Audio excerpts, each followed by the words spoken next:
Good morning. For those of you who were not here yesterday, I'm Noreen Kabir, Senior Program Manager of the New Cities Foundation.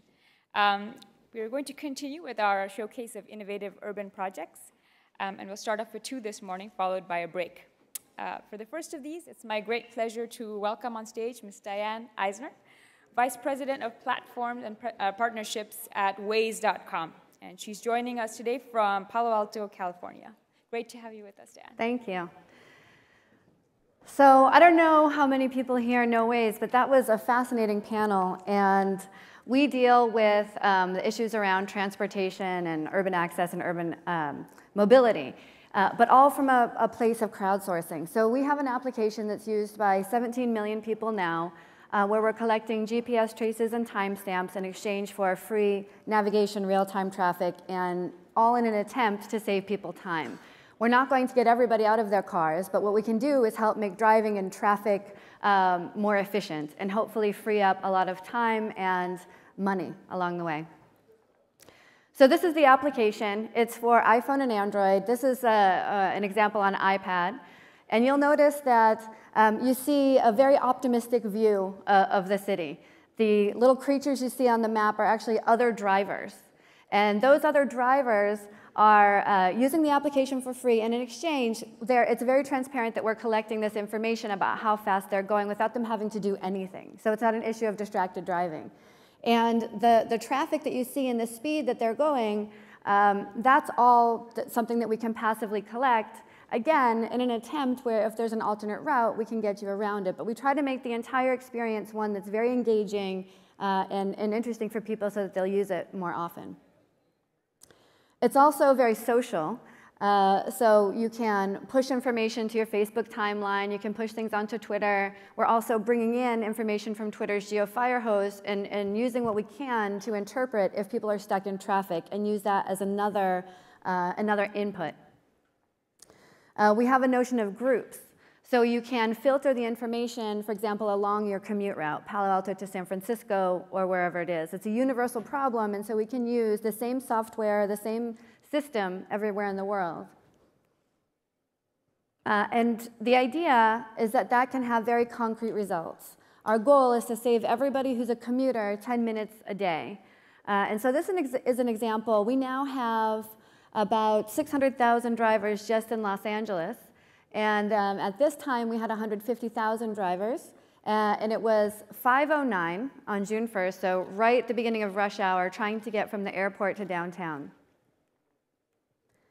And this is what Waze was telling us. It was telling us there's terrible traffic along the 405, and this is what it looked like out the window. And so the application told us, get off of the highway. And so since I work there, we did. And then you can see that once we got off onto Sepulveda, there was nothing along the way. And it continued like that. We got to our destination in 26 minutes versus Google's estimated hour and 10 minutes. And so while we're doing a lot of social and fun stuff, we're trying to make sure that it's all used in a way that's incredibly efficient. I'm going to show a video now that looks at, has everybody heard of Carmageddon? Carmageddon was this Hollywood term for a 10-mile stretch of the 405 last summer that was going to be closed down for 3 days. And in that 3 days, we would normally have 500,000 vehicles go through there. So we like to say that Twitter had their revolutions, Flickr had their tsunami, and we had our Carmageddon, because we were relatively small. And then what happened, you'll see in the video, is that we made the claim that there's no other way to keep track of what's happening along alternate routes for 10 miles other than crowdsourcing. And a lot of other people felt the same. The mayor of LA, a lot of the city institutions came out in support of use of the application, and ABC7 brought us into the studio during that time. You'll also see in the video, I'm going to try not to narrate through it for sound purposes. You'll see later what happened was they ended up using Waze every morning for their traffic, and that was a big surprise to us. That was a big accident. Now we're live on 11 stations, and the video will end off showing how they use it today in San Francisco on the ABC station there. So I'll just let this play. It's less than 2 minutes.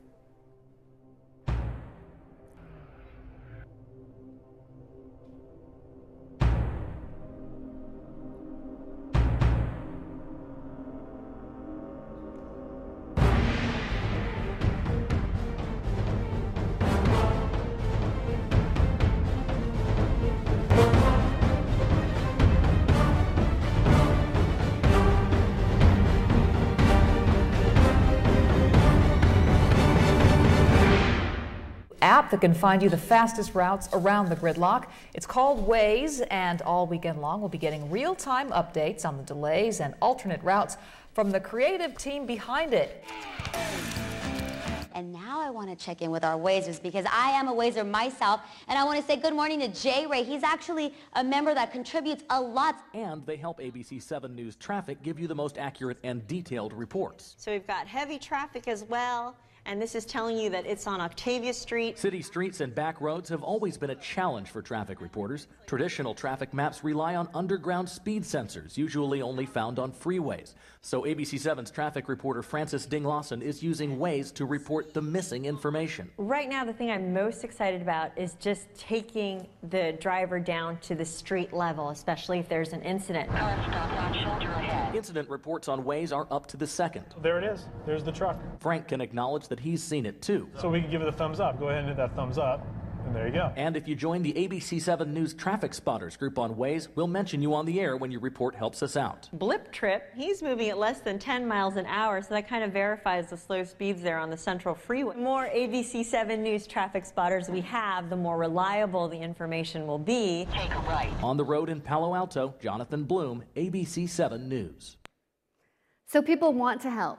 They want to be involved. They want to join these groups. They want us to use their information. They want there to be less traffic. And so what does all this mean? I spend a lot of time thinking about and obviously talking to traffic folks, and I like the idea of being able to delegate a lot of your routing decisions elsewhere. Right now, we can maybe delegate it some way to Waze, to your car, but I think there's something interesting about thinking, what can we delegate to the city? And do we feel comfortable sharing all of our information with the city so that the city can use that in a way where they don't have to go through third parties, but they can somehow integrate that information? And will people trust that the city will do the right thing with that data? Do they know what to do? Technically, are they sophisticated enough to make changes that will make it worthwhile for them to have that information? And then to Esther's point that she asked before, what do you do with that? Is there an opportunity for surplus? And we obviously want to save people time, but we also now begin thinking about how do we save people money.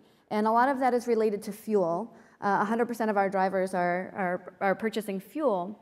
And instead of thinking through the idea of congestion incentives, which is riddled with a whole bunch of economic disparity issues, I like thinking about congestion incentives. Are there things we can do when we know that on this road, the traffic jam will free up if we got 20 people off of it within the next 5 minutes? What can we do to incentivize that behavior as a private company, as cities? And so I like thinking about what we can do. So a couple of examples. One that I like to think through is, for example, in an emergency response situation. Let's say that a city demanded that everyone who routed through the city had to be able to put up, for example, virtual roadblocks, that they had an API where they could push information out. Then imagine that there was a terrible incident and that nobody would be able to be routed through or to that incident because the city would have activated that alarm. A virtual roadblock would have sprung up, and it would have been literally impossible to route people to that destination using any of the mobile applications at least. And that's the kind of thing we can look at when we begin sharing information between the car itself and the applications and the city. So the you save is kind of a Waze goal, right? I already said that we wanted to try to save people 10 minutes a day. And if you look over the course of the year, that's about 61 hours. It's an incredible amount of time you could be spending with your family, adopting other projects, but it's still only 61 hours. That equates to, if you were actually stuck and stopped in traffic, about 463 pounds of CO2 going into the environment. And if you can just save 10 cents a gallon on fuel, that would be $108 a year. Now that's one person. Next year we're going to hit 20 million people. Next month we're going to be hitting 20 million users of Waze. Look what happens. 1.2 billion hours per year could be gained. 9.3 billion pounds of CO2. $2.2 billion.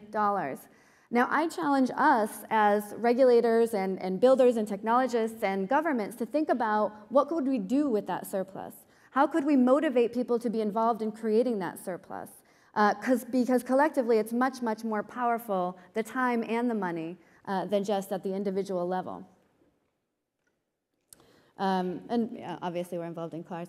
But this is one way that we could be getting people off the roads as an incentive in the middle of a traffic jam. When you're connected to the car, we know how much fuel you have. We know where you're going, not just where you are, but actually where you're headed because we know your route. And then along the way, we could determine what is the cheapest fuel along the way. And what if we could just give people a 10-cent discount per gallon of gas along the way to get them off? It's incredible the perceived value that 10 cents a gallon has for people. They will do so much for that. And it would cost very, very little to anybody who is willing to subsidize that. It's $1.20 for a fill-up. It's nothing. The other thing I think is interesting is in how we're collecting so much information. What do we do with that? How do we understand what it means? Because we've all seen maps with lots and lots of things happening on it, and I'm even going to show you one. But one of the things that we're really excited thinking through now is how do you get to helping, again, creating some of this more cognitive surplus. It doesn't do anybody good to see lots of stuff happening at once. What they want to understand is, do I get off this road? Do I not get off the road? Is it good? Is it bad? And so looking at interfaces that really strip down the amount of information you'll see and allow you to know, do I take this road or not? For example, one of the ones that we're working on for fun is giant sea monsters, right? So you'll see a gigantic sea monster if there's bad traffic and you don't want to go there, and then a very small, sweet one if there's no problem. That's a lot easier for people to take than seeing 100,000 vehicles and the speed that they're going at the same time. On that note, I'm now going to show you a video that shows real-time Waze information in 3 cities just during the morning commute. And it's Rome, Paris, and Tel Aviv. And when we get to Tel Aviv, you'll be able to see quite a difference here. But this starts in the morning and goes, I think I'm showing it until about 10 a.m. The purple is passive information that we're collecting that we know is a traffic jam. The ones shooting up are reported by people.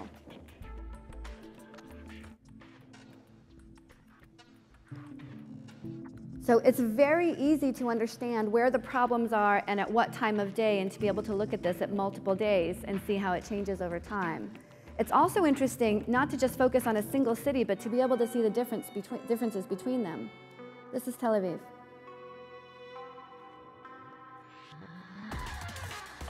"25% of the entire population of Israel uses Waze.